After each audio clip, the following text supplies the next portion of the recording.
4. Also on the 12th, KSW 76, and of course, UFC 281.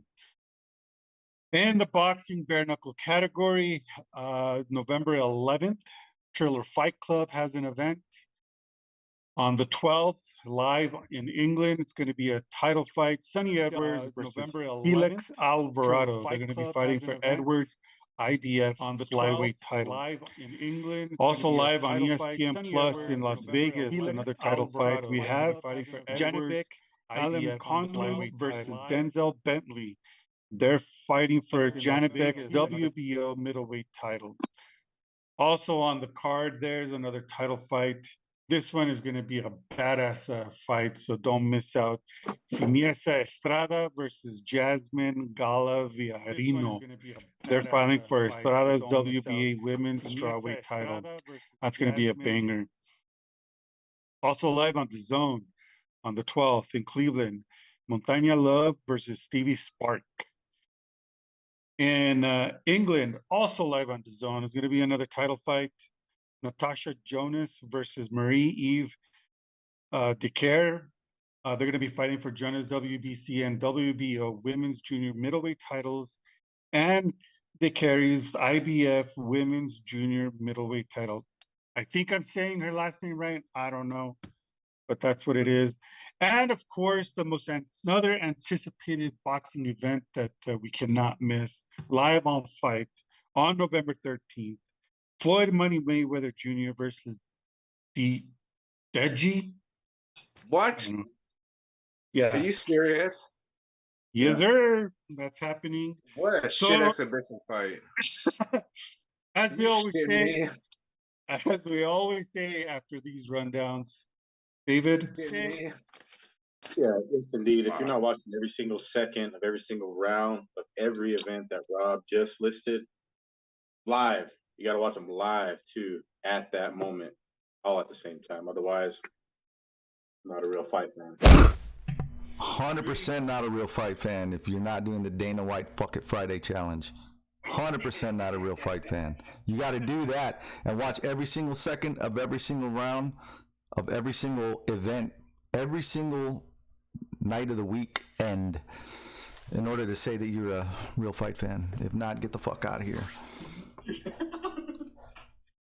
Yeah, you don't watch Floyd Money Mayweather. Geez, like it seems like 2 weeks ago he was fighting, and here we are now. Like, how many? Like $80 million 1 week. I wonder how much money he's making out of this one.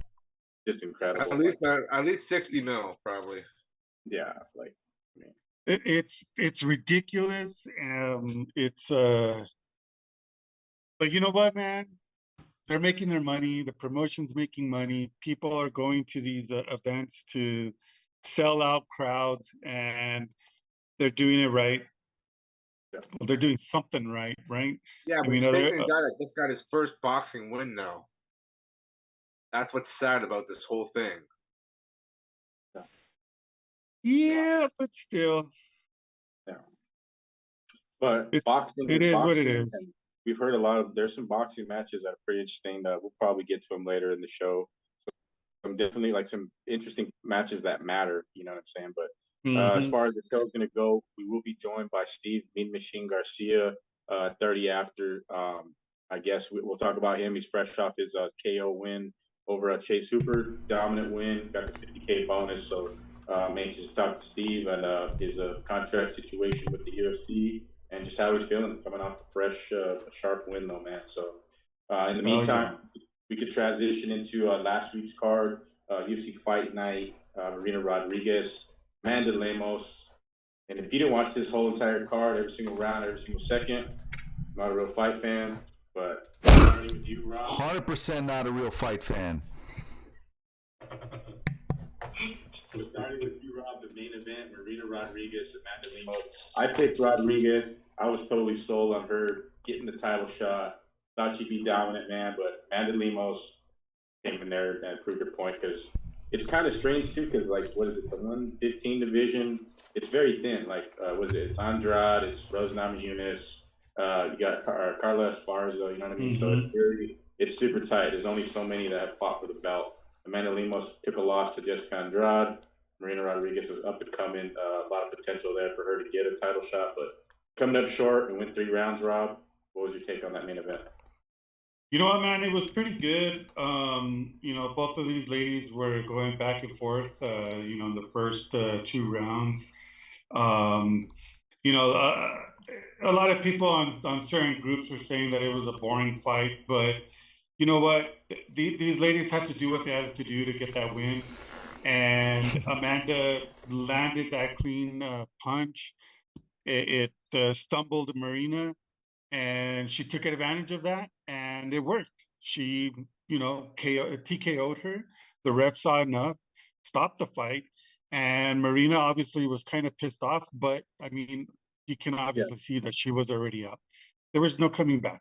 Might have been a flash KO. It is what it is, but the ref saw the eyes roll back of her head, and it's over. So kudos to Lemos to win it in the 3rd round. It could have gone either way if it didn't end up in a TKO. I mean, it could have been an easy split decision to whoever the judges thought it was going to be. And I'm glad that Lemos won. I did pick her to win, and I'm sure they're going to give her the title shot. But we'll see what happens Saturday. Yeah, it's definitely lined up for her to possibly get the title shot. We know Weili Zhang and Esparza are going to do their thing this week. But Mark Ambu, was that an early stoppage? Rob's calling those early stoppages. Definitely not an early stoppage, right? You know what? I'll accept the loss. So it is what it is. I thought it was a little premature, but whatever. Yeah. I ain't mad about it. The only thing I am mad about is that she screwed me on making $1,500 off a $2 bet. Oh. Yeah, so I was 1 away on her. Who else screwed me, man? I had a couple of slips that would have hit. I think I had like 4 slips. If Jin Frey would have won, another $1,500. Tamir's Vidal, if she would have lost, $1,500. These are all $2 bets, bro, and I was just so close on so many of them. But yeah, man, it was fun, man. It was a fun event. I would give it. Yeah. I mean, overall, I would say 7, 8-ish, maybe 7.5. It was a good event. It was fun. That was like maybe one sandwich fight of the night. I don't know. It's a toss up between Shalinian and Munoz versus Maverick and Young. I'd probably have to give it with Maverick versus Young. I was just going to say that, man. I think the Maverick Young fight to me is the sandwich night of the fight. It was just whatever. It was expected. we all expected for Maverick to win, so it wasn't. It just wasn't one of those exciting fights that we thought it was going to be. But it is what it is. He's normally in some exciting fights. Miranda Maverick She is. Throw down. She and, the card in its entirety overall, like Rudy said, it's 6, 7-ish. I mean, there was only 2 fights went to a decision.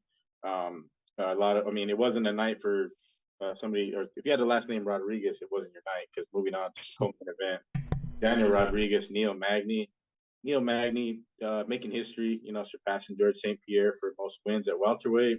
Pretty epic stuff, man. Like, Neil Magny's fought the who's who at welterweight. I always pick against him, man. I had to side with D-Rod. I was wrong. My picks went south when it came to the main card, but shout out to Neil Magny. You got to get to Neil Magny to become the champion. No doubt about it. It's been that way for years. So. Bro, he's been on a winning tear since he started with the dreadlocks, bro. So let's keep it going. Imagine if he went like Blonde Brunson with the dreadlocks too. He'd be like unstoppable. What's pretty cool about this card that there was a lot of submission wins too. Yeah. And it's been a while since we've seen a card end that way, with a lot of submissions. And sort of controversial finishes too. Moving on down the card, top to bottom. Shilan Nudenbeek, Derek Minner. Like, supposedly there was like some UFC. They're investigating some shady bets behind the scene. We know Derek Minner was going in there, cutting down in weight, and apparently he was injured or so. Just the way it turned out, like, we all picked against Derek Minner in that fight, but he got totally fucking steamrolled. You know what I mean? And it wasn't a shock to anybody. Yeah, it was heavy betting on the first round, which caused that investigation. Yep. And see, I mean, and then Ulanbekov against Nate Maness. I think we all were going against Nate Maness in that fight. Rob, I think you had Maness, didn't you? Mm-hmm. Well, yeah, the main card delivered as far as finishes, exciting fights. The entire main card was all finishes, so can't knock that. The surprising victory of the night, I was totally shocked. Grant Dawson. Yep, I was just about to say, bro, that was the most. That was probably my favorite fight of the night. It was just shocking, man. I didn't expect Dawson to go out there, and then his call out at the end was even more epic. Yeah, shout out to Grant, bro. The dude's a motherfucker, bro. He went out there and took care of business, man. And he missed weight too, which is kind of shitty. But like, I mean, the guy's 19-1. Well, he missed weight because he was fighting on short notice, wasn't he? No, I'm not too sure. Yeah, he was fighting on short. He took the fight on short notice, man. Madsen had a different opponent. I don't remember who it was, but I'm pretty sure he took this fight on short notice. That's why he was a little bit over.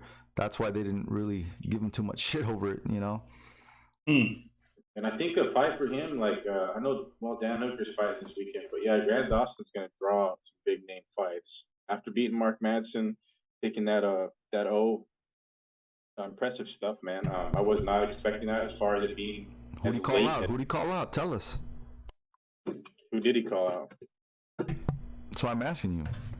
El Kukui, but I don't know, man. Like, Kukui's on a slide. Like, come on now. I don't know. I take El Kukui in the fight. So, but it's one of those things. Like, you know, you want to get some shine from a big win, a legend like Tony, but I don't think that fight's it's not a good fight for either guy, but I'd like to see Grant Dawson fight some other killers, man. Tony's a vet, but he's a crazy bastard too. He might just take it, you know, Tony. Yeah, dude, he'll probably take it just to fucking make that money and steamroll this fool, just to put him in his place. This is what you get when you call me out. Yeah, that's the Tony Ferguson type of mentality, and if that's the case, you know, Tony for sure got word and possibly responded by now. I don't follow him on social media or anything, but yeah, that's one guy you definitely get a win under him and you know, take him out. Yeah, man, Tony's on the slide, but I'm always down with Kukui forever. You know, so, bro, I think there was a couple of great fights, bro. Like Polyana Viana, her hands were amazing, dude. I didn't expect that shit. Oh man, yeah. She knocked out Jimmy Frey. Mario Bautista just destroyed Benito Lopez, dude. Lopez, I mean.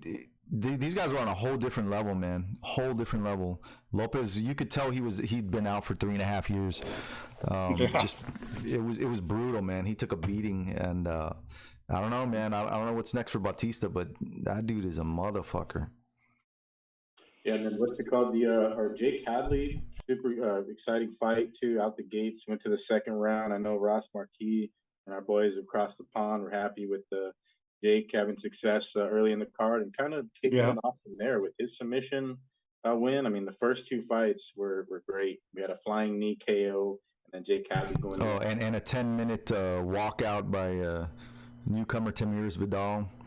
She made the cameraman stop like 20 times on her way out. Like, bro, even the announcers are like, what's going on? Doesn't she realize this is her first fight in the UFC and you're not supposed to stop the cameras that many times?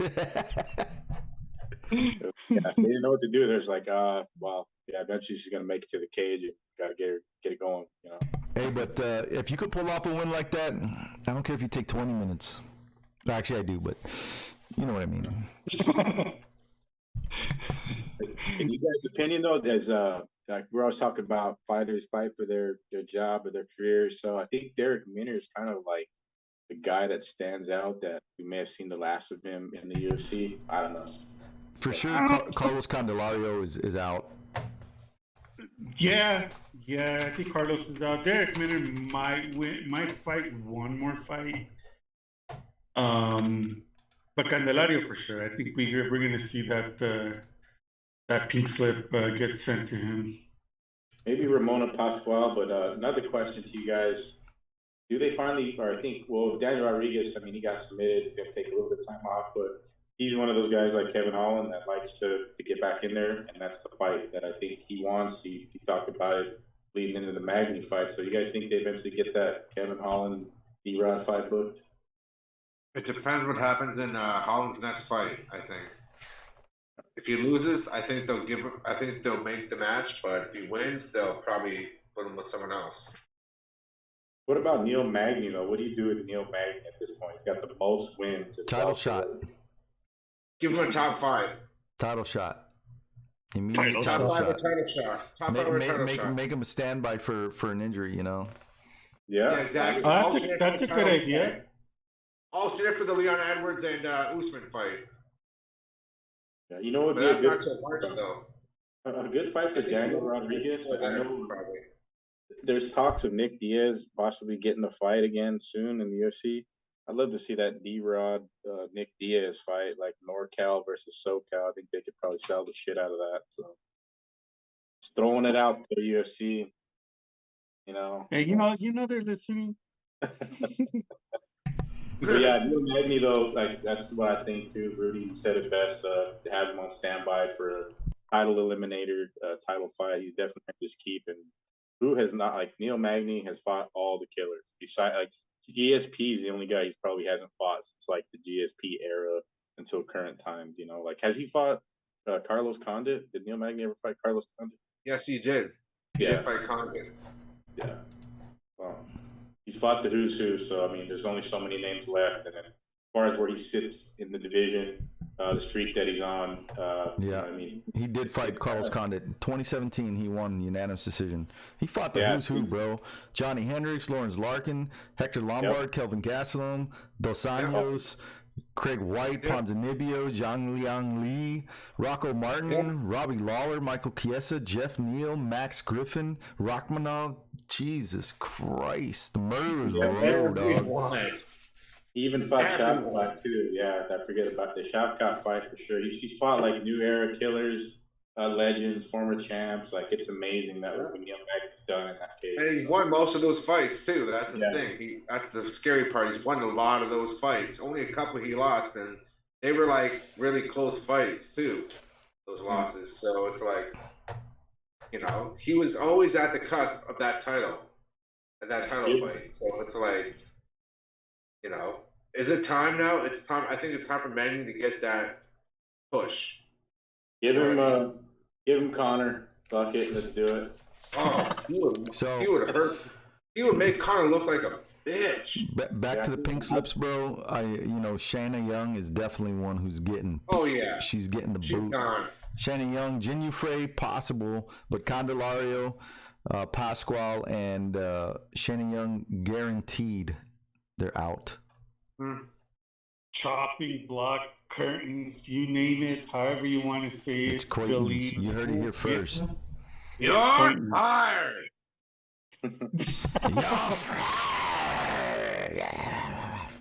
But yeah, no. What? We couldn't hear you, Rudy.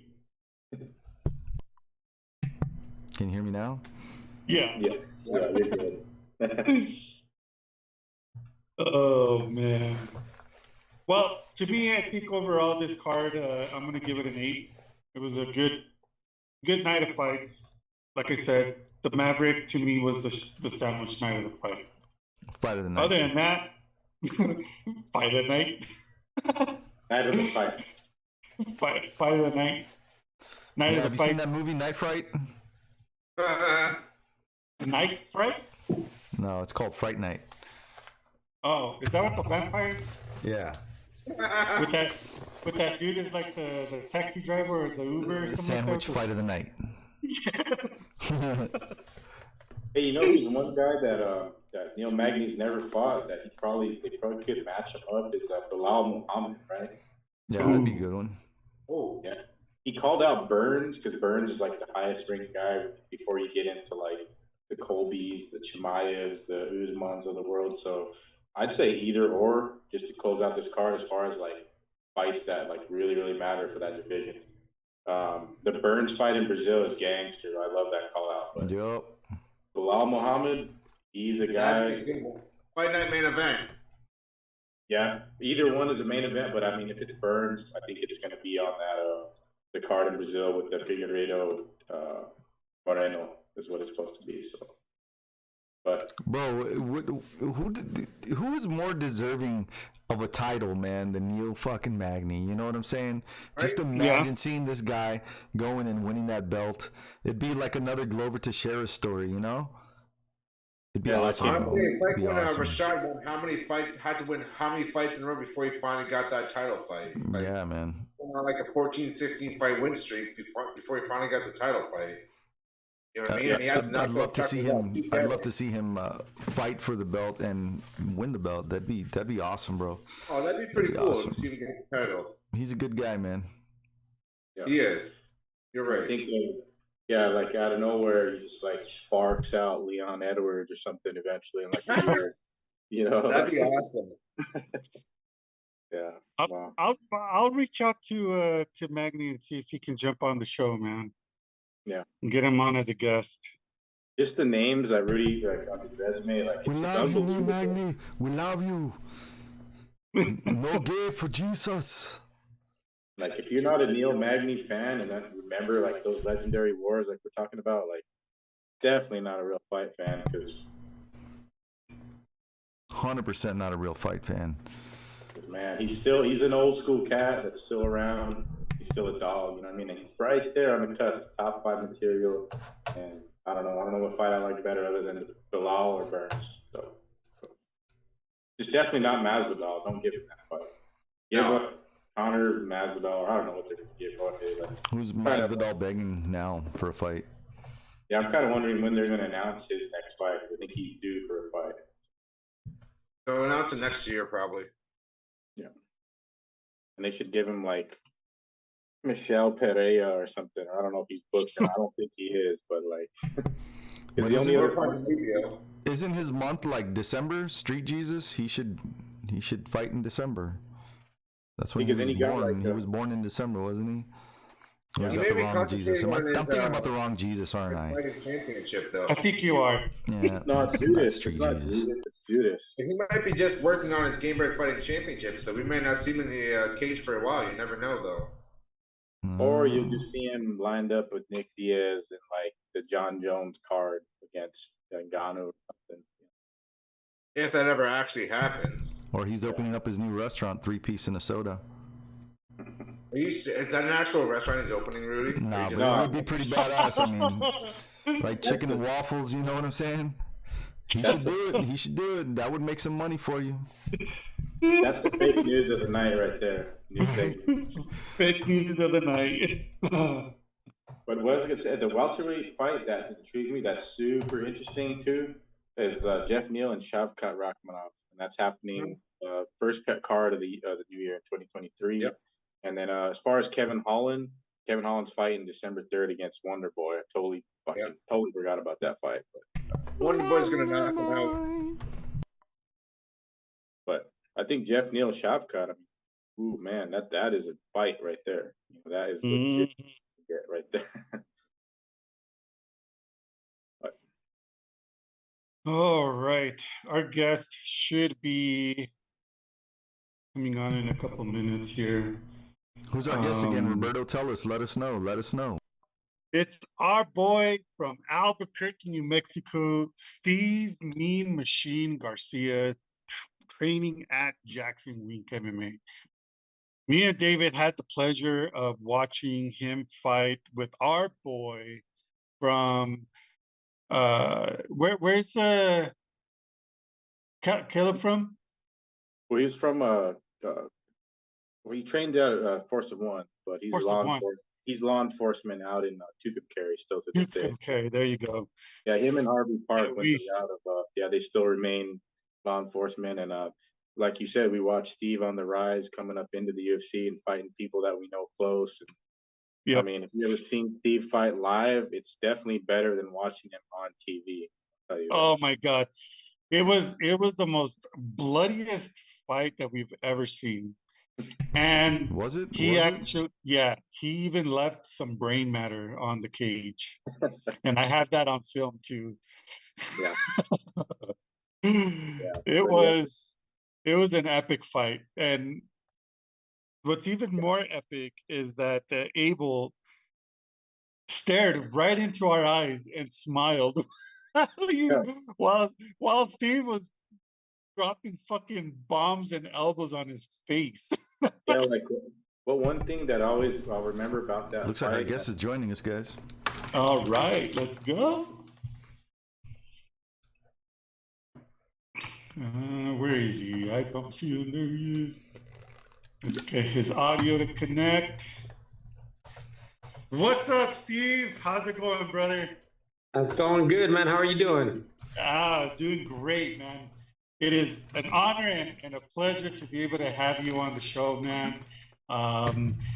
We were just talking about you before you joined us on the show. We were talking about the most memorable fight that me and David had the pleasure of watching you live cage side when you fought against Abel Colum. It was the most bloodiest fight that we've ever seen, man. Yeah, man. There was a lot of blood. My friend, his name's Ed, and he tears down the cage and puts it up and all stuff. He's like, man, he says, it took me a while to clean up all the blood. So he's like, I'm going to charge you extra. I was like, sorry, brother. I didn't mean to, but gotta do what you gotta do, right? Oh, man. Yeah, Steve, we were just like, I think that is one of the fights that I will always remember about you, man. Yeah. Is that fight. I mean, from that night and on, I became a fan of yours. Thanks, man. I really do appreciate that, because that's kind of what we do it for. You know what I mean? We're here to put on memorable fights so that people will always remember you. So, like, if they see you fighting or whatever the case is, like, I want to watch that guy. Like, I'm going to tune in. So that makes me feel good. So thank you. Yeah, man. Me and David, you know, we were there cage side, and Christopher Cook was there, you know, doing all our photography, and man, just the skin and the blood dripping off that cage, man. I had my phone right there just recording all of that. Sounds like a Hellraiser movie, Roberto. Oh, dude, if you were there, I mean, blood splattered everywhere. It was on my laptop, on our shirts. I mean, it was on the fight. It was just everywhere, but it was badass. It was it has been one of my favorite fights that I've ever covered since doing all of this, man. So thank you. Yeah, man. My favorite Steve Garcia fight was that last one, that brutal beatdown. I was yelling out fatality, and damn, bro, that was wild, man. I felt sorry for that kid. I don't know, man. Did you feel sorry beating that kid's ass? I mean, I know he's not a kid, but you know, you took it to him, bro.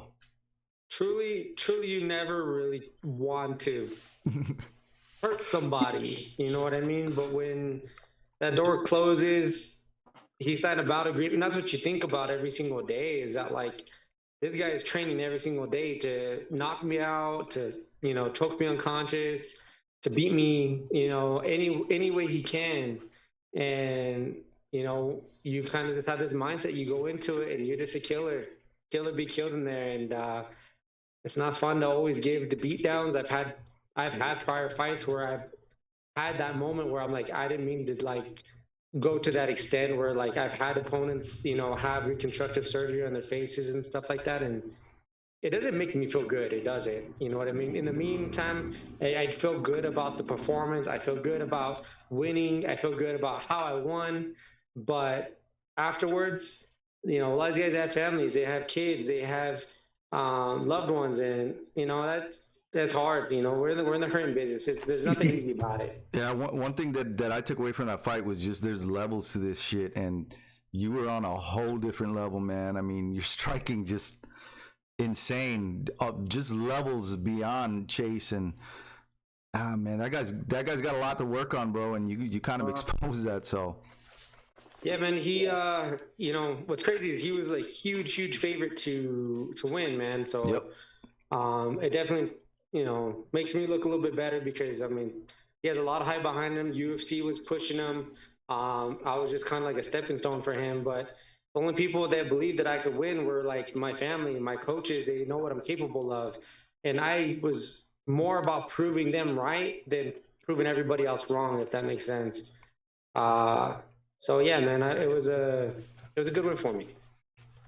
Seems like just the switch turns off on you, bro, as soon as you get in that cage, and I wouldn't want to be on the receiving end of that, man. Dude, I'm just a normal guy who likes to kick ass, dude. That is what it comes down to. That's it. Oh yeah, and Steve, congrats on the win. First and foremost, I know you got that 50K bonus, performance of the night, well deserved, well earned. Is there anything special? I know you went on a short vacation, right, with the family, or any special gifts for anybody with that 50K in the bank? Well, technically, you don't get it right away, so I'm still waiting on it. But they don't. They pay you in increments. They pay you in increments. Refresh. But yeah, man, like, I've said it before in previous interviews, man, like the 50K is great. It's a blessing for sure. And I'm grateful for it. But the more money you make, the more money you pay, when it comes to coaches and management and taxes. So like, you can't get stupid with it. You know what I mean? And, but if I didn't have to worry about any of that, I'd probably go get me an RV and travel some more with my family. Like, I love camping. I'm a hunter. I do have like my home life is a little challenging. I have an autistic daughter, and then like anybody that has a 2-year-old kid is like, going crazy because the kid's in a terrible 2 phase. But man, it's a lot easier to probably travel when I have that. So that's kind of a goal of mine to be able to get one of those and travel with my kids a lot easier. But we did go to Arizona with my wife's grandparents as well as my family, and they were helping us, and it was our first like family vacation. Like, we've gone with my daughter, and we haven't gone like out of state with my son, but this is the first time where we all like we're a family doing things together, and it was stressful, but it was fun. So it was cool. Bro, it's always stressful traveling with your family. Always. I don't care what anybody says. Yeah, no doubt about that, right?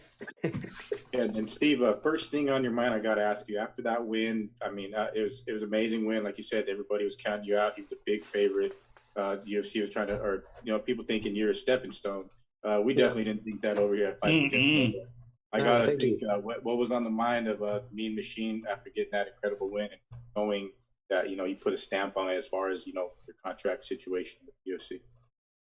There's many emotions. Like, obviously my first emotion is like, job done. You know what I mean? We did it, one, like, I'm a strong believer. I'm just like so blessed and just like thankful, man. Like, people don't know. Some people know that I'm able to like talk about it, but I was born dead. I'm not supposed to be here.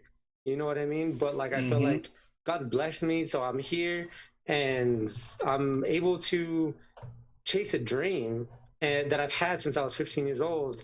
I've arrived. I'm doing well in it. You know what I mean? We have many more goals to go, but I've checked so many boxes. You know what I mean? And I'm just blessed, grateful for that. That's number one. And I have a platform just to kind of just like tell people, man, like, I give my life to God. This is what I got out of it. So I mean, it's worth a shot. You know what I mean? But I want to come back home to my family. And I saw my coaches in the corner, man, and they were just so happy, man. Those are the people that like invested so much time into me that like I was so pumped to like see the smile and just the joy that they had, because all the hard work we put into it, blood, sweat, and tears, and it paid off. So I was super pumped, and I was, at that point, I was like, all right, now let's see if we can get this 50K bonus, because, put me in line for that. Because I mean, what I just did right there, I think that's, that might be, good enough to get it. So I was hopeful, and the UFC is kind of weird. They don't let you stay. Like, you go in and you do your media obligations, and then they're like, all right, bye, see you at the hotel. So I send you off on a bus, so I had to go back to my hotel room and watch the rest of the fights. And I was just kind of wanting to see like who else did well. I was like, maybe I'm a contender in this. And then sure enough, I got a text message from my manager, and they're like, hey man, we got it. And dude, me and my dad were just so pumped and we were excited. And then he's like, I got to tell the family. And I was like, no, don't tell nobody that I have money. Well, they're going to know anyways. It gets out there. So, yeah. And like you said too, I've heard about that situation with they bring the fighters, you do the media stuff, and then like I've heard of fighters where they're just like without shoes, they're taken on a bus to the hotel, and honestly, the card it had 2 decisions. It was mostly finishes, and your performance shined. You're waiting, and like you said, you watched the rest of the fights, and incredible card, man. I mean, you kicked it off. There were several other bouts that were exciting and great performances. But my next question for you is: I know 2-2 in the UFC. I know you would prefer to fight back in the UFC, right? Is there any other options out there where you would consider? Or, I think you deserve to be fighting in the UFC, though, Steve. Thank you. Yeah, I'm talking to my manager right now. He told me that they're working on a new deal for me in the UFC. So yeah, I'm excited to be back there. Hopefully the numbers look a lot better. Your first contract it's tough. It's tough in the UFC. They don't really. They just say that you would expect a little bit more compensation, but it's just the world we're in right now. It's tough, and I think most of us know that with the writings on the wall that you probably could be paid a little bit better, but at this point, I'm just capitalizing, and I'm a fighter, right? That's what I do. I fight, and I let my management and the rest of them figure all that other stuff out because, that's what they do. And then I pay them money to do that. So right now it's looking good. My manager is like, man, he says, I'm gonna do my best for you. And that's all I can ask for. Right. So, yeah. So I think we're right back in the UFC. I called him. I was like, hey man, I was like, do I still have a job with them or are we shopping?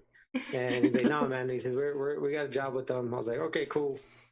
I don't think I would have an issue necessarily finding another promotion to fight for, but fighting the UFC is top tier. Yeah. Well, let's just say if it didn't happen, who would be your next pick as far as what promotion to fight for? I'm not sure, man. Like I fought for Bellator for a couple years, and they treated me really, really well. So I have nothing bad to say about them, and they have good opposition over there. They pay their fighters more too. It'd probably be between probably them. There is the PFL route too. I think always being in contention to make $1 million is always cool, right? Yeah. So at that point, I've accomplished many goals. Now my biggest goal is just to make money doing this because after 15 years and not making that much money, it's about time. You're like, all right, I need to see something, monetarily coming out of this. This is, I've put a lot of stuff like on the back burner, school. I was actually going to school to be a firefighter, and opportunity and the windows for the sport is very, very small. And I just wanted to capitalize on it, man. And like at the end of the day, like I can honestly say, like, my kids can grow up and they're like, look what dad did. You know what I mean? Like, he paved the way to just follow a dream. If you just stick to it, you work as hard as you can accomplish anything, So, I feel like I've accomplished a lot of goals, and I just wanted to pay me back. You know what I mean? Yeah. Monetarily. Yeah. Well, we're glad. Yeah, I was gonna say, would you ever consider doing bare knuckle? I told my wife, she's like, no. My wife's like, no. You come out looking like a Chucky doll. I told my wife, I was like, they got to pay me a lot of money to do that. I went to my first event here in Albuquerque. One of my good friends, John Dawson was. Yep. He was a co-main event, and then I had like 12 other buddies on there. Josh Moreno, I had freaking Morales, I had Eric Dotson, who else was on there, man? Like, there's a ton of people on there. And Isaac Valley Flag was there. Isaac, Donald Sanchez. Man, it was, but let me tell you what, as a fan, cool, man, like, I was out of my seat. Obviously it probably helps that like they're my friends and they're my, I've trained with them, but man, dude, like I was just blown away. I was so excited, and MMA fights get me like that too. But man, it's like a professional street fight. You know what I mean? That's what I see it as. And I'm like, man, and they're busted up. It cut easily. Yep. And when I fought Abel Column, I had gloves on, and my hands were swollen and bruised from punching someone in the face, and I had gloves on. I can't imagine how they're doing it, just boxing with nothing. You know what I mean? So I got lots of respect for them. I'm like, you got some crazy in you for sure doing that stuff. Yeah, they're going back to Albuquerque too, aren't they, Roberto? Yep, they sure are. Next year, early next year, they're going to come back here, and guess who's going to be fighting again to defend her title? Christine Pereira. Yeah. Oh, really? Oh, wow. Yeah. Cool. So we don't know yet the date and time or whatever. You know, she's fighting Beck Rollins, right? I think so, man. Oh, I think so. But they haven't announced when, and I'm pretty sure they're going to go back to the Santa Ana, which is pretty cool because it's a good venue there. I mean, the production and the way everything was ran there, I mean, it was awesome. The BKFC, they know how to run a show, man. You know what, man? Like I told my dad, I was like, oh, we're coming to when they come back. Like that's the type of sport that I feel like, you know, grabbed my attention as a spectator, because I was a fan before any of this. You know what I mean? Mm-hmm. Obviously, if they're gonna get my buddies on, that makes it even, you know, more exciting to watch. Hell yeah. So I'll probably get some closer seats this time, because I wasn't bad or anything like that, but I wanted to support I think I bought him from Eric Dotson. I was like, bro, I was like, just like, I want to help you out because I know they get commission off of it. You know, thanks, bro. So, you know, I got to give a shout out to both of them because I love them both. They're like brothers to me. And I just wanted to see them do well, and they shined, man. They did great. Yeah, man. Both Dotsons killed it that night. Oh, yeah. It was amazing, man. That event was awesome, there, bro. Just mainly because of the fans. It was just like an electric atmosphere, man. 100%. And the event was just awesome. It was it was well produced. I enjoyed it, man, start to finish. Yeah. Me too. Yeah. And it's like it's in our backyard. You know what I mean? Like exactly. Yeah, dude, it was awesome. They were literally, from walking out of my front door, I could literally see the venue from here. Nice. Do you guys live in Northern Meadows, or do you live in Northern Meadows? So I live up here on Northern and Loma, Colorado. Oh, okay, nice. Yeah, we're real close to Italia. Okay. Yeah. So I can literally see the venue. So I told my wife, I was like, guess where the BKFC event is? She's like, where, Santa Fe? Nope, right across the street. Nice. So yeah, my dad lives in Northern Meadows, and I grew up. Oh, nice. I grew up there from like 10 to like 19 years old. You know what I mean? So it was right there, and then that's actually where I had my first Bellator fight when I fought Sean Bunch. And so I drove right down the road, man, and you know, knocked him on the third and went back home. You know, so it was right there. It's always fun when you're able to fight in your backyard, man. Yeah. Hey, speaking on that topic though, the UFC's potential. Well, I know they're coming back to Albuquerque in 2023, but how badass would it be, Steve, to be on that card? You talk about the BKFC atmosphere. I think the Albuquerque UFC return will be epic, and it's only right they got the team on that card, you know. So, yeah. If they put me on that card, it's gonna be crazy. It's gonna be crazy, man. Like I'm Mexican, bro. So like my whole family will be there. So I'd love to fight home again. And there's nothing like fighting in your backyard. There's nothing about going to bed, you know, in your own house. You know, I love the experience. I love going to Vegas. I'm 3-0 in Vegas. You know, contender on Toretto, so then now Hooper.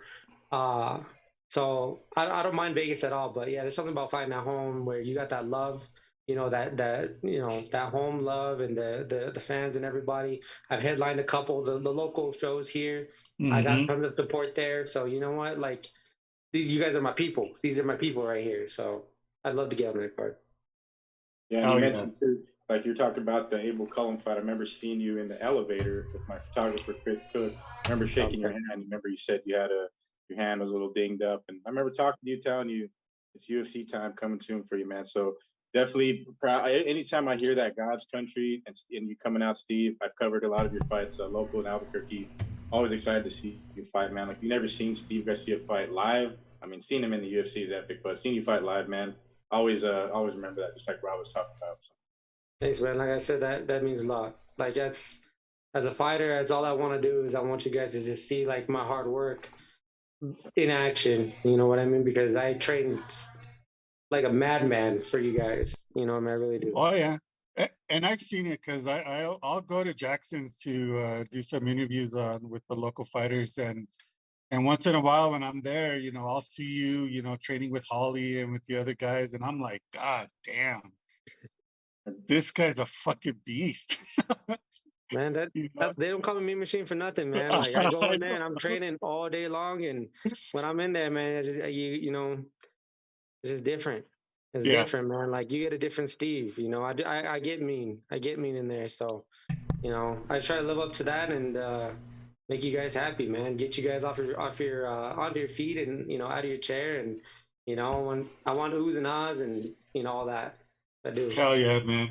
Well, last week, because every Thursday night we do our predictions for the upcoming events, and it was unanimous. Us four, we said, hell yeah, Steve is gonna win. And you know, it was like a no-brainer when we came up to your bout. We are like, Steve.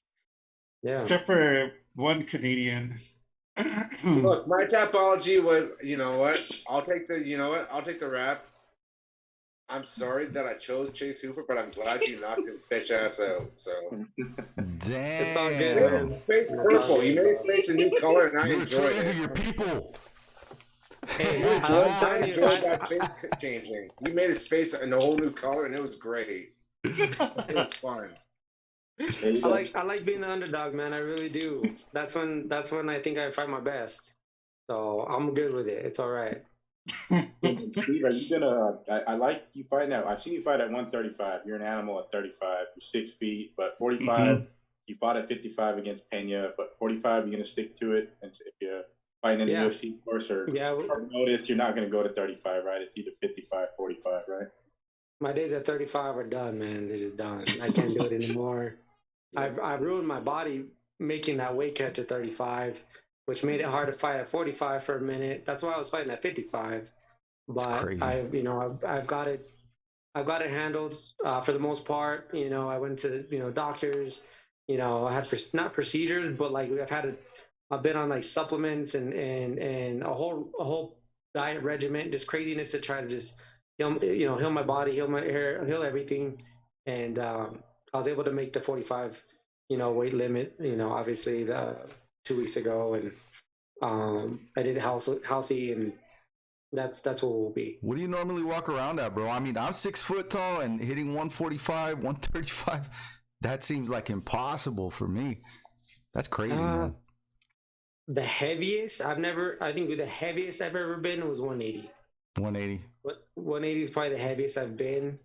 Walking around, typically I'm like 74, 75. If it's a holiday like Thanksgiving, like 78. So I'm trying to do better this time. I'm trying to do better. So this Thanksgiving, I'm like, all right, no 2 plates, just one big plate. Just a one big plate plate that overfills, right? When it's 100%. Yep. Hey, Steve, what's your thoughts on old Chris Breezy, our boy, too, getting that LFA title shot out in LA? You got to skip Thanksgiving. He's going out to LA to try to capture that. Dude, I'm so pumped for him. He's so due for a shot like that. Hell yeah. He's had some, obviously some weight issues as well.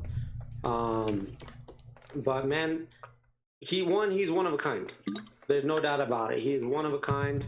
Good dude. He helped me with this Chase Hooper fight because it was such a strange. Chase Hooper is a hard person to train for. Yeah. He's a 6 foot jiu-jitsu guy. You know what I mean?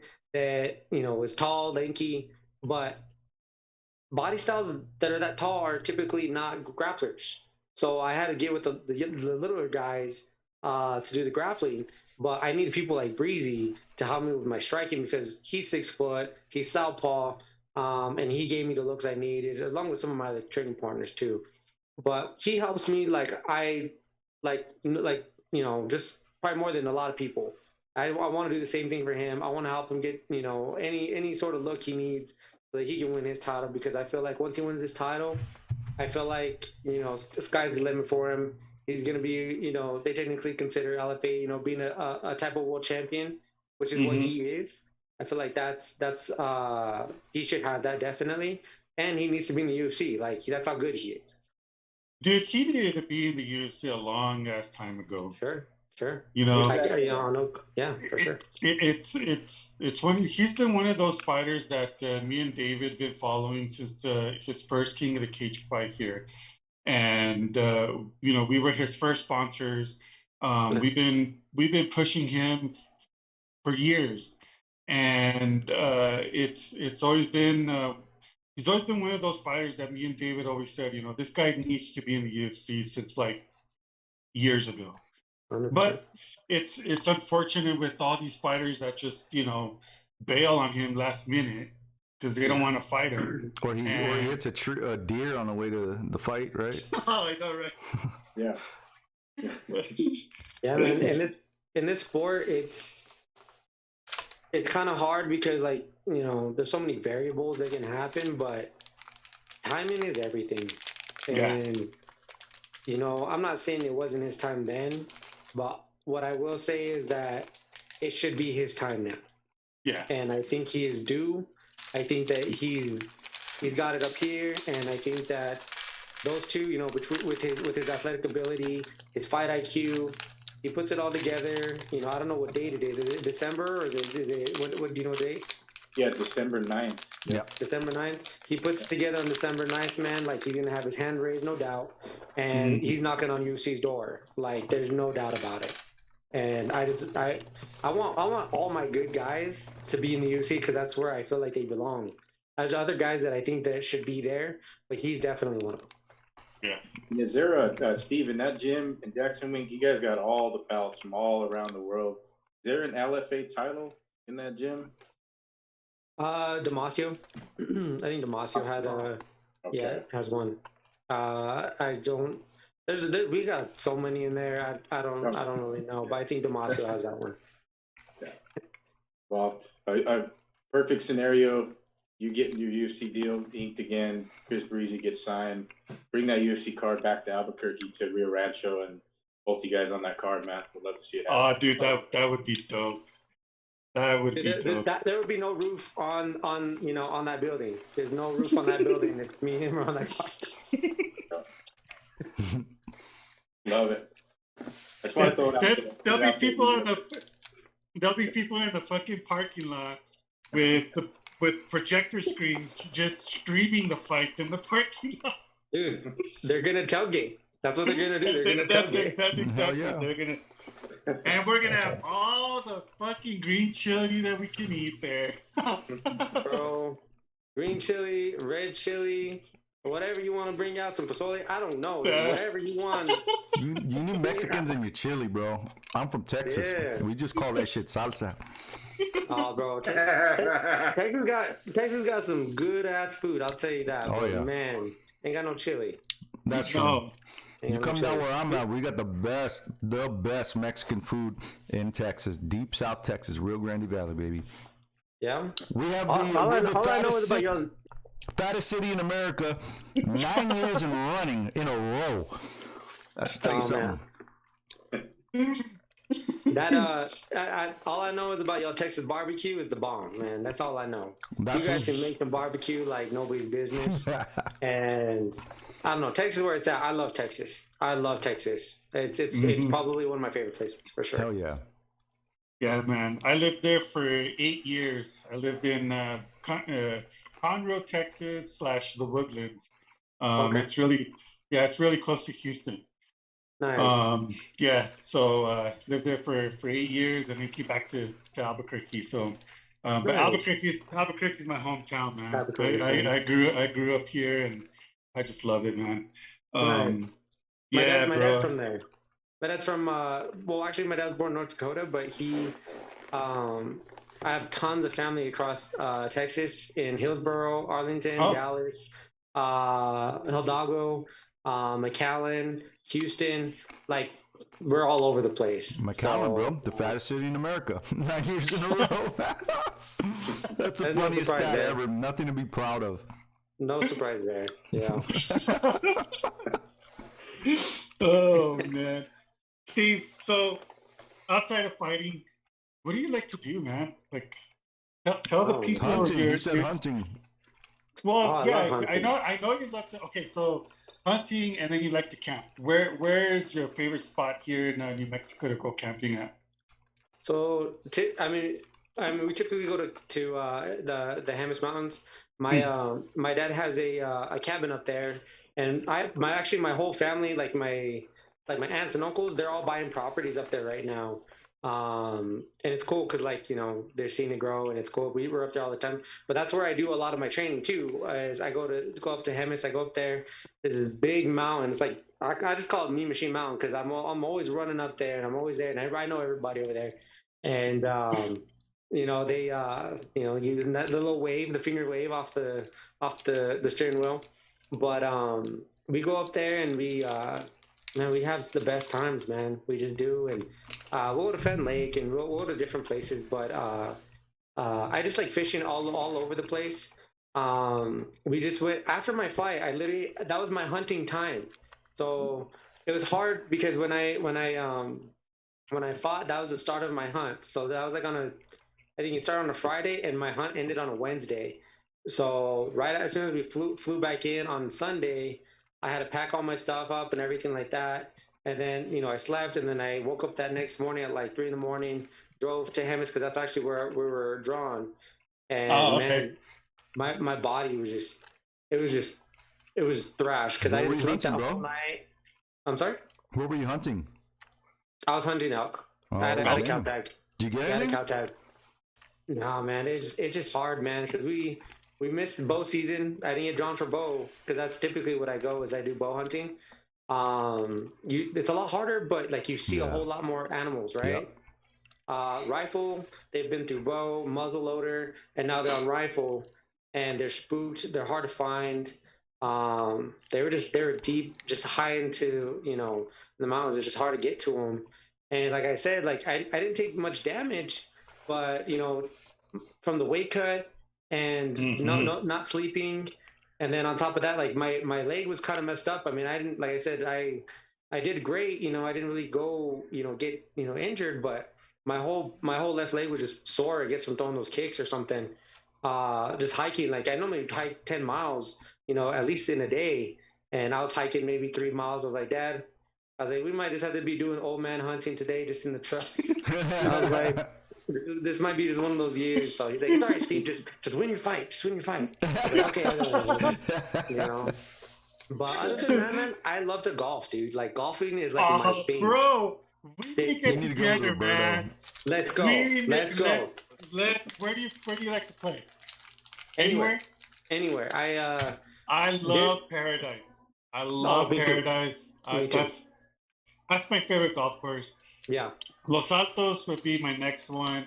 Okay. Then UNM North, then South, and Twin Warriors. But Paradise is like, anytime somebody wants to invite me to go play golf, I say, let's go to Paradise. Nice. Yeah, I live like 5 minutes down from Paradise, so we go down there.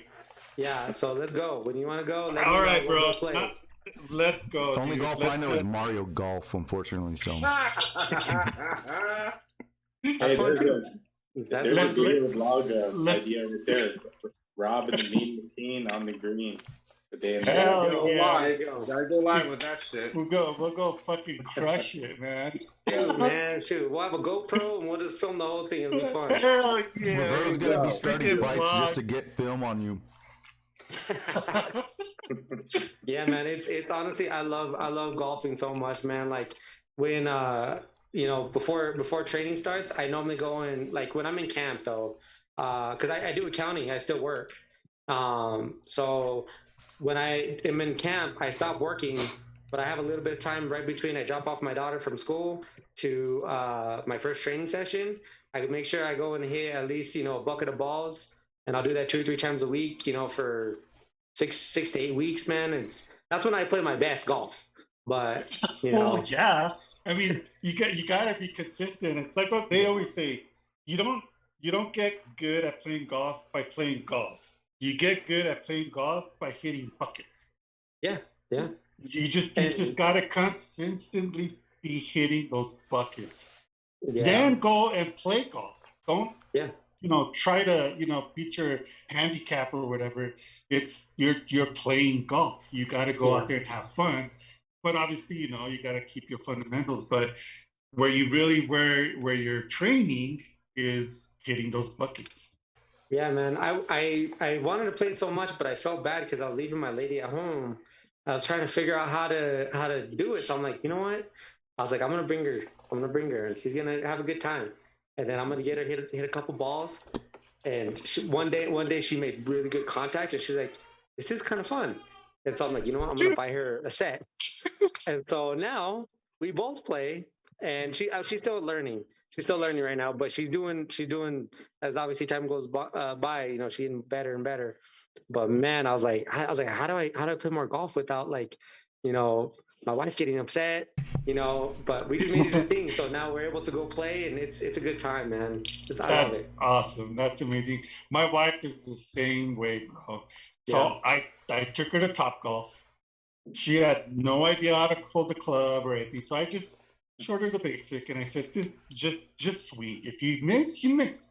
You don't know what you're doing." Yeah. Dude, she made that one contact. She's like, next time you go play golf, you better take me because I want to hit some. I'm like, all right, let's go. Dude, after 25 fucking years, she finally said yes to go play golf, man. Nice, man. That's awesome. I think it's so fun. I hate that it's so expensive sometimes, but it's so worth it. You're playing for 4 hours. I think it's worth it. I love playing Paradise, and I love playing, the locals. I normally go play at Arroyo de Oso, just because it's not very far from my gym. And I can go in like workout clothes, kind of like other places. You got to wear like the college shirt and everything. There, I just go and I go hit balls. I'm in my sweats and my hoodie, and I can still go hit balls. So I was like, all right, we're going here. Nice. All right, so we're gonna plan it after this winter that we have going on right now. Because I don't know how the greens are right now at Paradise, but we're going to go play around the golf. We're going to GoPro it and live stream it. And yeah, man, let's have some fun, bro. Let's do it. Let me know and we'll do it. Yeah, let's absolutely. go. Right on. For sure. Gentlemen, you guys have any more questions for this? Yeah, I got a question, man. UFC 281 coming up. Who you got? Main event. Adesanya or Pereira? I got Adesanya, man. I know he has 2 L's, but one, he's due. He's it's hard to beat someone 3 times. Like, it really is. It's hard to beat someone 3 times. I mean, it could go either way. Like, some people just have that number on somebody, so I get that. But dude, I've kind of never seen Adesanya like almost kind of be as humble as he is. He knows where his place is. He's like, you know what? He has bragging rights and he has all this stuff, but he hasn't fought me in this sport. And I think that, he's gonna show out. I think he's gonna show out for sure. Did you see that long letter that he posted to his fans? It was just like, it was weird, man. I've never seen him, spill his guts out like that. But he's talking about he has a therapist and she's helping him mentally. I was like, this guy must have really done a number to him in order for him to be getting a therapist. Because just seeing him the past couple times, he's out on top of the world. You know what I'm saying? Just confidence. And now it just seems like real taken, like you said, he seems humble, but I don't know, man. To me, it seems a little more like, just kind of reserved. He doesn't want to get too involved emotionally into this. Yeah, I think being in this position when you have 2 losses to somebody, what can you say? You know what I mean? That's a hard position to be confident in. You know what I mean? But this is MMA. Anything can happen. Obviously, Pereira is like very, very good. I mean, look at how he's winning. But I don't feel like he's fought the competition that Adesanya's fought. Right. Like, I think that's and Adesanya is lapping people too now. You know what I mean? Yep. everything that Adesanya says is facts. Yep. It's not like fiction where it's like, he fought a bunch of bums. I'm like, he didn't fight a bunch of bums. He just has an easier road to the title than Adesanya did. And I feel like Adesanya is just literally fighting the best guys, and he's called out the best guys. Like, I don't know, you just can't take that away from him. He's a champion for a reason, and I don't know, man. I feel like this one out of all of them, I could be wrong, but this one out of all of them might be like that one that people are like, man, this guy could be the greatest of all time. It doesn't help that Pereira comes out looking like a Tekken boss. That shit was funny, bro. Turn, boys. Third time's the turn. Oh, and you know what? Adesanya, the only thing I think he needs to work on is his shit talking, because that last time, I'm going to put you on ice like Elsa. What the that was ridiculous, bro. Oh, man. Yeah, some people, man, they got it, and some people don't. He has it, but, he lets one of those weird ones that slip in every time. Who you guys got? I got Pereira, man. I got Pereira too. I'm just a big fan of his because of his kickboxing career. I love kickboxing, and the way this guy finishes his fighters, bro, it's just he's got power. For me, it's more about the body language I'm getting from Adesanya, man. Just leading up to this whole event and seeing them at the stare downs, the stuff that he's putting out online. I don't know, man. It's just really weird. It doesn't feel like he's 100% convinced he's gonna win. It just could be me, man. But it's just so weird. Seeing him you should see it, man. You should see it. It's like a long ass letter talking about this and that. It just sounds like a bunch of excuses. It's weird, man. It's weird. I've never seen him like that. So as soon as I saw that, I was like, nah, it's over for this dude. Could be wrong. Probably wrong, but. He could be trolling. He could be trolling, bro. He's done that before. You never know. He's done that before. He could be trolling. Just getting into Pereira's head. Yeah, I think when you lose to someone once, and I think that fight, it was close. I think he could have won either way. Right. It was close, but the second one when he got knocked out, some people are kind of traumatized by that. You know what I mean? And I'm not saying he's traumatized or anything like that. I'm just saying, like, the effect that a loss like that can have on you, it can really mess with your head, man. Like, it just really can. In the back of his head. Yeah, this training camp might have been his hardest training camp, and he probably looked the best that he can. You know what I mean? And I feel like if from everything that he's putting off, because I watched a couple of interviews with him and Aaron Hawani and a couple of different things, and the vibes that he's putting off, it just seems like he just didn't even care about what he said at that point. It's about putting in the hard work and making sure that, like, he checked all the boxes. I think that skill-wise, technical aspects and all stuff like that, he beats Pereira almost like at least 8 times out of 10. But like I said, that loss that might linger in your head a little bit, that just can be it for you. You know what I mean? That one person, so you just gotta, it'll be interesting to see. So most time when that happens, I'm always like on the other end of things. So I'm like, nah, not this time. I was like, I think Adesanya's going to get it. So I got to kind of stick with my gut. I'm excited for this whole event, man. The one card fight I'm looking forward to, Poirier versus Chandler. That's going to be fire, man. That's going to be a good one. Oh, man. And Frankie Edgar's last fight and the greatest place ever, Madison Square Garden, for him anyways. Exactly, MSG. Great way for him to go out. What do you guys have on that one? I don't know, man. I'd like Edgar to win. Go out. I didn't choose with my heart. I chose with my brain this time. I chose Gutierrez because my brain says yeah, but my heart says Frankie. But my brain says no. Choose. You sound like my ex. I want to see Frankie go off. His swan song. I want to see him finish off with a big old KO or a big old win, but. His last few fights, he's been getting, hasn't looked very good for him. He's been getting, that jaw's been getting kind of bashed in. So, Gutierrez is just well-rounded. He's tough. He's good. You know, it's that, you know, the only way I see this kind of playing out for Edgar is he wins the decision. Yep, same. I mean, That's the only way. And So, I don't think that's gonna happen. No, he's not even gonna get to a decision. I think Gutierrez is gonna finish Edgar, and we'll see those gloves in the middle of the cage, man. Yeah. Well, who do you guys have for the Chandler and the Gaethje? Ooh. I want Chandler to win, man. Chandler. As much as that, you know, as good as Poirier is, I like Chandler. Yeah.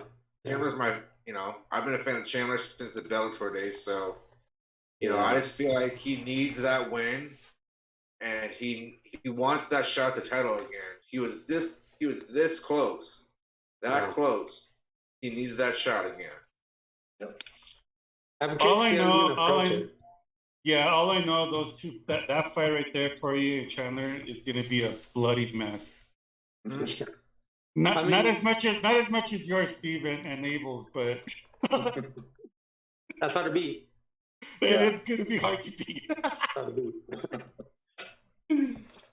Oh man. Well, since we're on the topic, what about Carlos Esparza and Weili Zhang? Oof. I think we all kind of know that one. That's the biggest spread on this event, man. All the fights are very evenly matched as far as betting wise, but this one, Weili Zhang -400 plus 290 underdog for the champion Carlos Esparza. That's no respect, bro. The way that Carlos Esparza beat Namajunas, which I don't even think that she beat Namajunas. Yeah. I mean, good luck. You cannot fight Weili like that. Nope. No. Like I hope she has a better game plan than her game plan against Namajunas. Obviously, Namajunas didn't show up that night either. But I feel like if you're gonna win the belt, you got to take it from the champion, and she didn't take it from the champion. Now you look at Weiling's gonna go in there and just be a dog and just bite, scratch, whatever to get that, you know. And I don't know if Esparza can handle that. I don't know. Agreed. Yeah, and she's picking up Ngannou in the UFC PI too, so that's also. Yeah, bro, that's just a clear cut sign she's gonna win. Dude, he's huge, man. I saw him at the PI and I shook his hand, and I lost my hand in his hand. Like, oh my god, big old hands, man. He's humongous, dude. Yeah, I think Zhang is gonna be the new champ, and she's going to win by murder. I think Esparza is just it's gonna be. I feel sorry for her. That's all I can say is I feel sorry for Carla for accepting this fight. She had no choice, bro. She had no choice. I know. She didn't, and it sucks for her. And she tried to avoid it, didn't she? Did she say she wasn't going to take this fight? Yep. If she can somehow avoid the big strikes, she has to get her down. If she can hold her down. Yeah, but for 5 rounds, I don't know about that, man. Any other fight for her would have been way better than Weili, 100%. Yeah. Like, there's nobody else that would pose a threat that Weili does. That is how I see it. Oh, yeah. Zhang's gonna just knock her out like bad. She's gonna maul her. Yeah, or she's gonna maul Esparza. That's how I see it. Yeah, David. It's gonna be worse than the JJ fight. Like, she's gonna look like Sloth from the Goonies. I'm sorry. Leave me like John Fetterman. Oh man, dude, that was an awesome fight. I'm hurt because I gotta go corner a buddy of mine in Ruidoso. So I won't be able to watch the fights, but I'm gonna be watching the what do you call it? The replay. The play-by-plays and all that stuff. But yeah, man, that whole card is really ridiculous. It's so good. You're going to my hometown, Ruidoso. Oh, yeah? Yeah, I was born there, man. I love that place. Nice. Yeah, my buddy Streaker, he's fighting his first boxing fight in the End of the Mountain of Gods over there. Oh, nice. Oh, that's good. That's a nice venue. Yeah. So yeah, it's beautiful there. I'd rather see my buddies win than watch those cards as much as they're super exciting. Those guys are brothers to me. So Hell yeah. gotta make sure they go, do the job. Yeah. Well, I think we did all our predictions for UFC 281. Okay, Steve. So what we do here on the show is we always like to grade the fight posters. I don't know if you pay attention to fight posters. And for me, I don't know. What do you guys think? What do you guys think? Well, just for context, this fight poster, UFC 281, was a fan picked poster. They had a bunch. It was a contest, and this one won. It looks like a 1980s yearbook photo, in my opinion. But I don't mind it. I think it's pretty cool. I'd give it an 8. Yeah, it's not the worst one we've seen. It's not the worst one we've seen, so I give it an 8.5. Do you guys have a picture of it? Yeah, I have it on the feed. Let me see. I don't know if I can share it with you. Oh, you know what? Let's see. If I save it and send it to you on Messenger, you'll probably see it through there. Yeah. I'm gonna save it and then I'm gonna send it to you on Messenger. Let's see here. If my computer. I had added cats to this poster. I don't know what I did with that picture though. It's fucking hilarious, bro. You added cats? Yeah, somebody was like, "Hey, man, this looks like it should have some cats in it." And I was like, "All right, let me add some fucking cats." Oh man! Oh, there we go. All right, see, let me pull you up here. Sorry, my freaking laptop. I need to do a nice overhaul on this. No worries. Would you ever come to hunt in Canada? I would. One day I want to go do moose. I want to go do moose over there. Okay. Or caribou. Bro, moose, those things are scary, dude. When you see them up close, holy shit. They're huge, bro. Huge. Yeah, that's a bucket list. Oh, there we go. Dang, that looks like old school kind of Yearbook. the poster. Yeah, it looks like those glamour shots from the mall. It's like an 80s poster. An 80s friggin' poster. That's what it looks like. It has some Star Wars vibe to it. Yeah. I dig it, man. Yeah, it's okay. Nothing. It's nothing crazy, I think it could have done a little bit better for the magnitude of this card, but Yeah. Exactly. We're pretty hardcore when it comes to these fight posters, man. Sometimes we give it a 0 or we give it an half. Sometimes we give it a 10, which is really rare. Like, check it out, bro. I'm showing you the original one, Roberto, on the screen. This is the one that UFC made, and this one is badass, bro. It's like the faces of all of the guys, all of the guys on the main card. This is the one that they should have used. It's so fucking cool. Send it to Steve on my Messenger. All right. Yeah, the poster always sets the tone for the card, and like Steve said, it could have done a little bit better for the magnitude of the card, and I tried to mimic it a little bit with the art, show art, but yeah, it's a big time fight, right? 14 fights, so it's going to be a long night, a late night in New York City on Saturday night. How many do we get, though, David? How many of the 14 do we get? I said we get at least 11.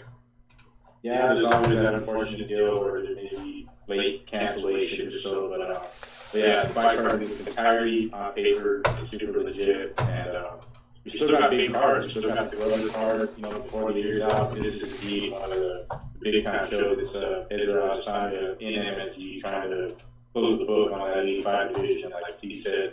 Totally lacking in the division and a legacy fight. Total legacy fight for Izzy. Did you see the chat? Do you see the poster in the chat? That one's badass. I just saw, man, like that.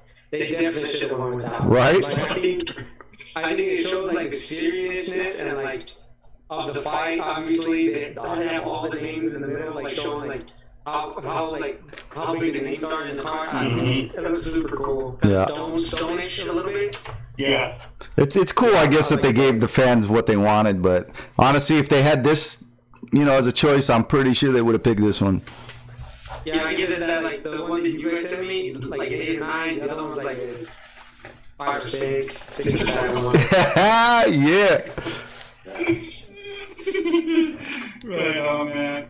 Well, Hey, I got one last question. One last question, bro. Before we go, we talk about this guy every single time, every single show. 151 episodes. John fucking Jones. Oh God. When do you see him fighting again? He'll be fine soon. I think if anything, probably early spring. I haven't spoken to him in a minute. He's a friend of mine and stuff. He's doing his own thing now. But if I had to assume, I'm assuming early sometime next year. I think honestly he wants to fight sooner than that. I'm a little worried, just because it's been 3 years. Yeah, we saw what happened 3 years can do to you. Like Benito Lopez, he got his ass handed to him by Batista. That happened, and when he came back and fought same crew, Yeah. OSP, he wasn't able to pull the trigger like how he won the fight, he was dominant, but it wasn't like John Jones dominant, Right. And to come back and go up in weight, fighting the former champion Stipe, man, I'm not saying he can't. He's the greatest of all time. There's no doubt about that. But that's a tough catch to do after 3 years of layoff, moving up a weight class.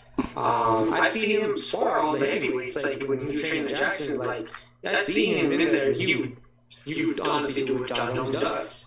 That's not that didn't question me, a year or two ago. But 3 years laying off. Some people think ring rust is a thing. I think that some people need, one fight. Some people need a couple minutes. Some people need a round. It depends on that person. And that was people kind of showed me, like you can still be dominant, but it's not. That's not your 100%. Like kill yourself.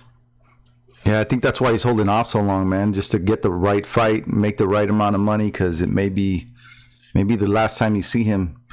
I don't see him fight Stipe than Ngannou though first. Oh, for sure, man, for sure. That would be a much more interesting fight. I don't know, because when you fight Ngannou, man, it's like it's gonna be you're either gonna go in there and try to take his ass down or try to avoid that punch the entire night, and it could be kind of boring. You fight Ngannou, man, like you might not have a chin after that fight. Yeah, bro, that dude has like lunchbox hands. No doubt about it, bro. Those guys are different. They're different. Brock Lesnar versus Ngannou. That would be cool. Oh, God, dude. It's Brock versus Jake Paul. Let's be real. No. You know what? Outside the Cade news, bro. Speaking of that, top tier G might be fighting Jake Paul, Andrew Tate. That was just announced today. They're in talks and doing that. I think that's a lot of people are excited about that one, man. I am. Dude, I posted that on my story for my Instagram, and right now people have Andrew Tate beating Jake Paul.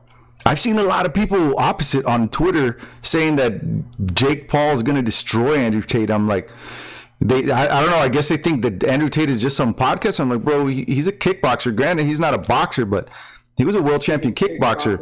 And they're like, and I see him saying shit like, oh, well, if it's MMA, he's definitely going to win. I'm like, what? I don't know, man. Some people are just weird. I'm excited. It's going to be fun. People are disregarding that, like, Jake Paul is now a boxer. Yeah. Like, he's training boxers every day.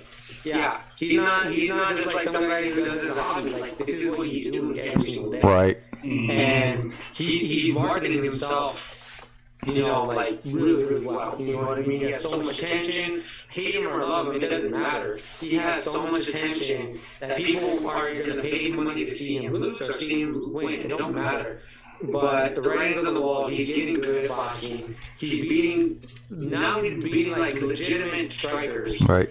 maybe not in boxing, but you know, you can entertain. Like obviously, he's not fighting another boxer, he's fighting a kickboxer, Right. and he's fighting like a 50-year-old kickboxer. You know what I mean? So like, he's smart, man. Like he. I don't know. I didn't like him or his brother when they first came on the scene, bro. But they just kind of grew on me, and I'm like, you know what? I like what they're doing. I like their goals. Their what their main goal is.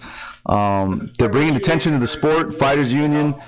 You call it what you will, man. I love just crazy events, man, and it's just anything to do with combat sports, from Fight Circus to Jake Paul boxing. I don't give a shit. It's fun, man. It's fun.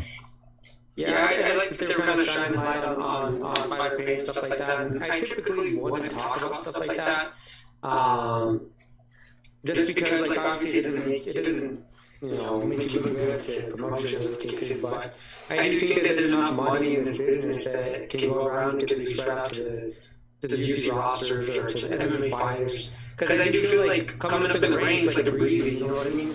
We're getting paid, 1,000, 1,500, 2,000, 2,000 if you're lucky. Those are the days that you're grinding, you're going crazy, you're working 2 jobs, like and rightfully so. Like that's where you're earning your stripes, that's where you're proving yourself, and then when you get into the UFC, the money should be there waiting for you because you need it. That's just what I believe.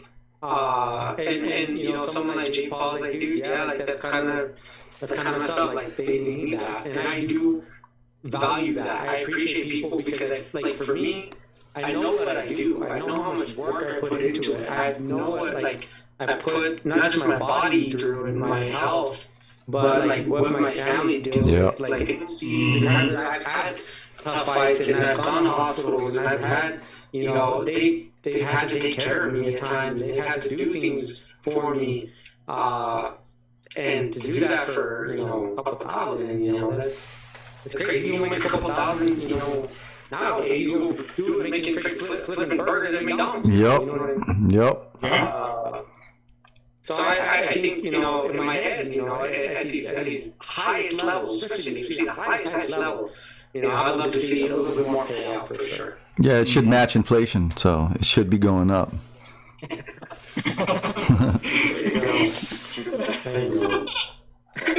Oh, man. That's funny. All right. Well, Steve, thank you so much, man, for joining us on our show today. It's always fun having a lot of the UFC fighters on here, and especially the local guys, man. Me and David, we're like just hardcore in our local fighters, and you've been one of the guys that we've always been wanting to get on the show, and I'm glad you said yes, and it was fun talking to you. I can't speak for the other guys, but for myself, I'm a huge fan. Like I said, I became a huge fan after the Abel fight, and I continue to be a fan of yours, man, and can't wait to play a round of golf with you. Huge fan, bro. Thank you. No, I appreciate it. I'm glad you reached out because I normally don't check my messenger. Like I don't know why this time. But I'm glad I did. So if you ever want to next time, give me an Instagram because my messenger has. You don't want to look at it. Okay, I'll reach you on Instagram and we can exchange numbers. For sure. No doubt about it. All right, man. Well, you guys got anything else for a guest? Yeah, no, honestly, appreciate you having you on. You're one of the probably the best interview we had. Well, a couple guys. We had a lot of people, a lot of legends on this show. But thanks for taking the time out. Before we let you go, like we always do, any shout outs, sponsors, people want to give a shout out on the show, and the floor is yours, brother. Thanks, man. Always God first for me, man. Russell Wilson said it. I'm gonna say it, man. God first always.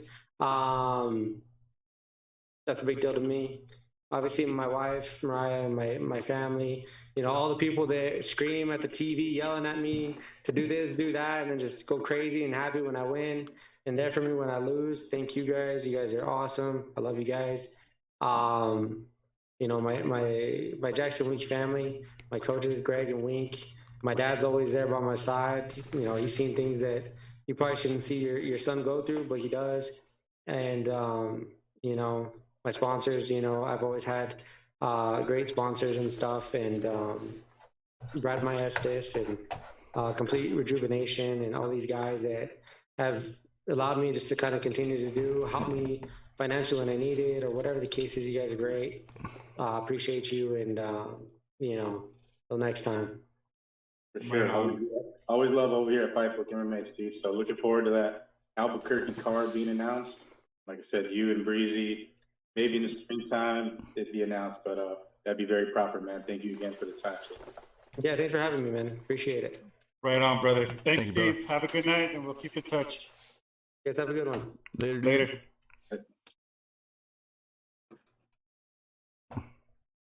Bro, Steve, That was fun. He hit That was fun. the only guest on our show that lasted the entire show with us. That was really fun. We've had a couple more, man, but this one was.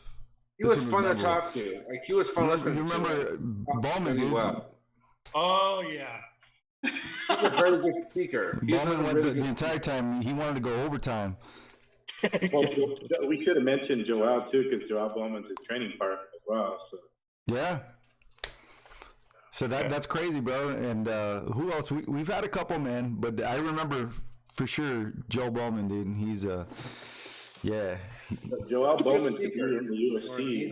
He's able to carry conversation well, and he's a good speaker. So that was fun to listen to. Yeah, he's a good killer, man. That's why I had to throw it out there in the universe.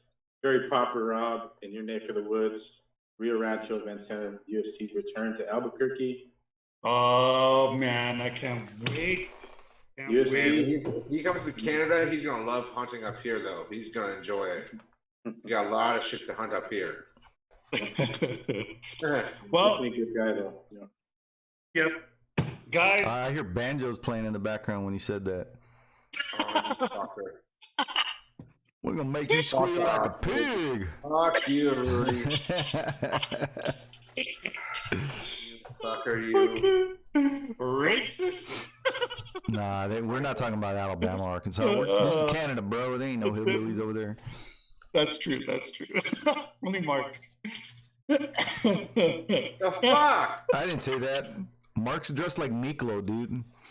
Yeah, he I does. always wear plaid shirts. This is how I am. I know. Fuck yeah. You look like one of the Orale. homies, bro. If you put on the shades, boom, you're a homie. Órale, Miklo. ¿Qué Miklo. onda? Put on your shades, Miklo. The I don't Canadian have Lake shades State. right now. Oh, My man. shades are in the car. Sorry. Well, we already did our picks for UFC 281, which was pretty cool that we were able to do with Steve, and we are past the time. I guess we can end the show now, man. It wasn't a full fight breakdown, but that's okay, man. I'll Yeah. post my bet slip Yeah. a little later. Yeah, man. All I So can say is, before we end the show, though, Cain Velasquez is free. Definitely. Yes. Free.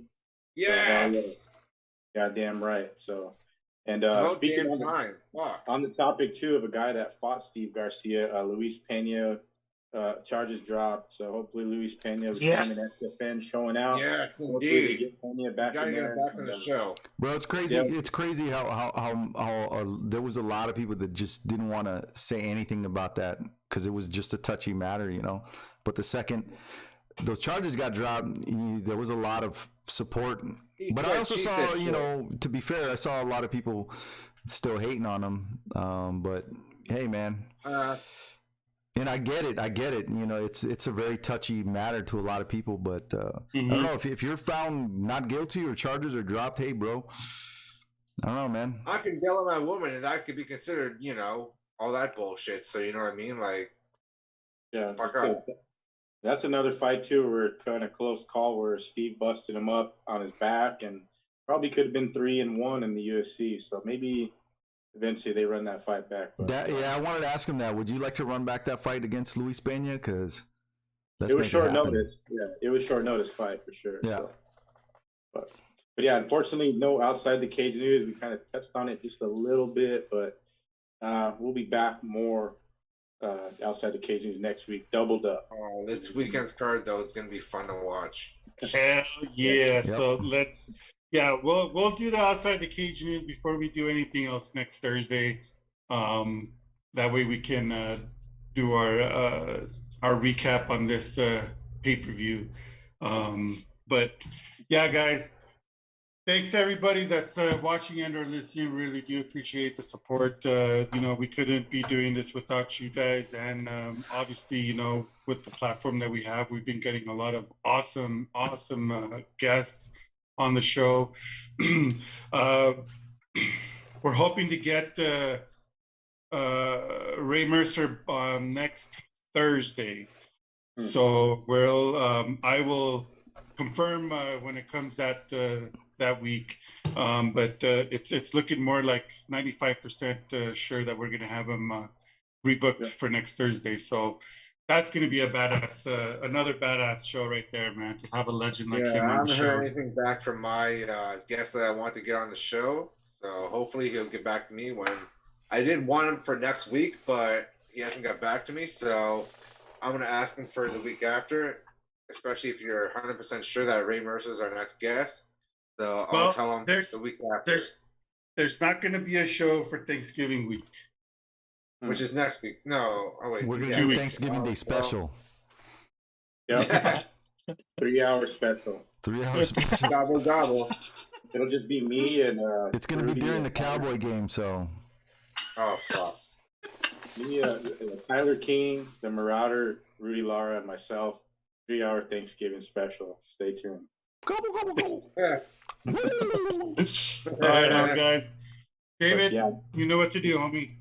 Yeah, shout out first and foremost, Steve Garcia jumping on, amazing guest. We do have some amazing guests lined up. Going into December, into the new year, FightBook MMA, we always keep on pushing, like our boy Lowe. Pushing. Shout out to Crazy Lowe. But yeah, awesome show, guys. Episode 151 in the books. Some amazing fights this weekend. History will be made. I guarantee it. Yeah. Crazy Lowe's Christmas special coming at you soon, baby. But yeah, shout out, like Rob said, to everybody watching and or listening. If you want all the latest combat sports news, you know where to go. It's FightBookMMA.com, and that's around the world, around the clock. If you want all of our previous episodes on podcast platform, look us up, Sitting Ringside, FightBook MMA. Check us out there. Like, subscribe, share. Let us know how we're doing. For myself, Dave Rodriguez, Mark Andrew Miller up north, Rudy Lara, producer at hand, Roberto Villa, the boss. It wouldn't be possible without you, brother. So it's on to the next one next Thursday. Enjoy the fights. Catch y'all. Peace.